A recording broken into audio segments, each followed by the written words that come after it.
So, Mr. President, all across our nation, the past few days have seemed to mark a turn for the better.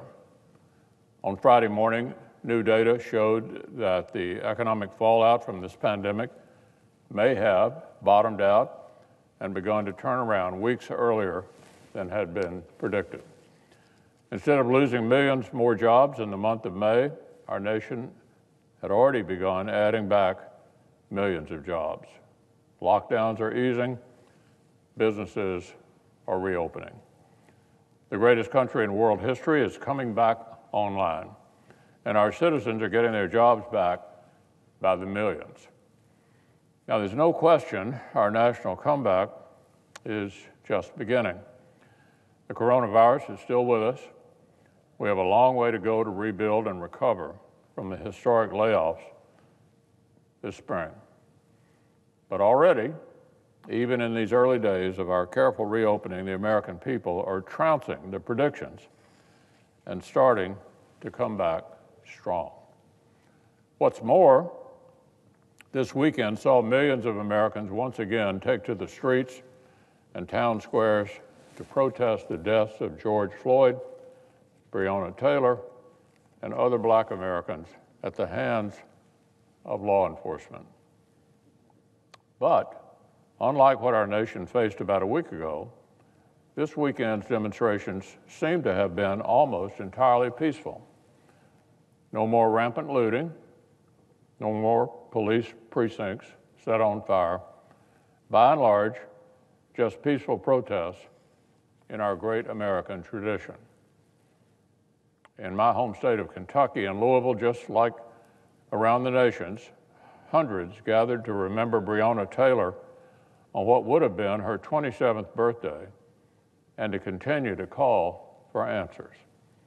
In Lexington, a moment of silence was held at an historic former slave market. Then a group marched to police headquarters. Police officers, including the chief, came out and met them in civil discourse. And while a lot of ink has been spilled recently about our big cities, we cannot miss that this moment is echoing throughout small-town America as well.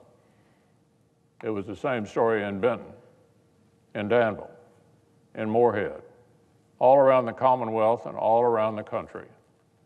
Our country has remembered that peace and protest can and must coexist. The vast majority of men and women in law enforcement across our country are not evil, are not racist, do not wake up every morning looking for violence. We're reminded of their bravery every time a citizen needs to dial 911 and they rush toward danger. And we were all reminded again this past weekend as these professionals bravely kept watch over demonstrations, including ones where they themselves have been called racist or evil or denigrated in the worst ways because of their uniform and their badge.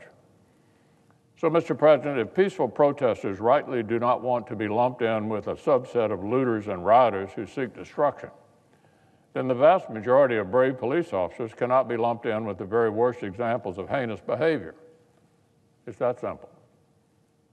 But instead, we're already seeing outlandish calls: defund the police or abolish the police, take root within the left-wing leadership class.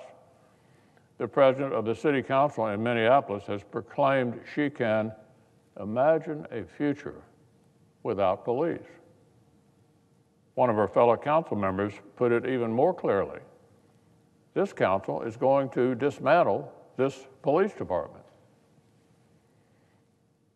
To be clear, what this effort is about, one of the local groups informing this push in Minnesota has literally stated that arts programs and mental health resources will be more effective at stopping crime than armed cops.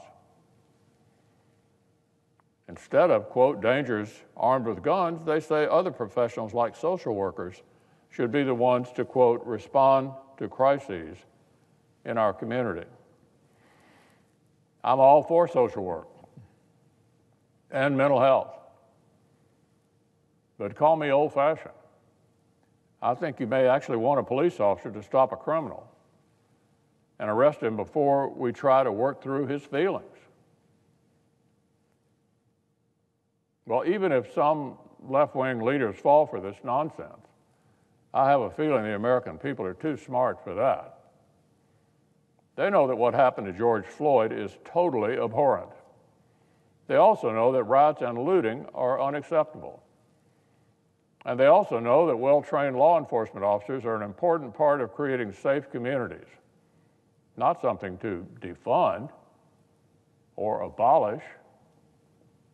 So I'm proud that Americans across the country can protest in safety and peace.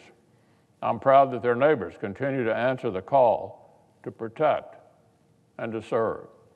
And I'm hopeful that with unity and mutual respect, we can continue this important national discussion to ensure justice and equal protection under the law.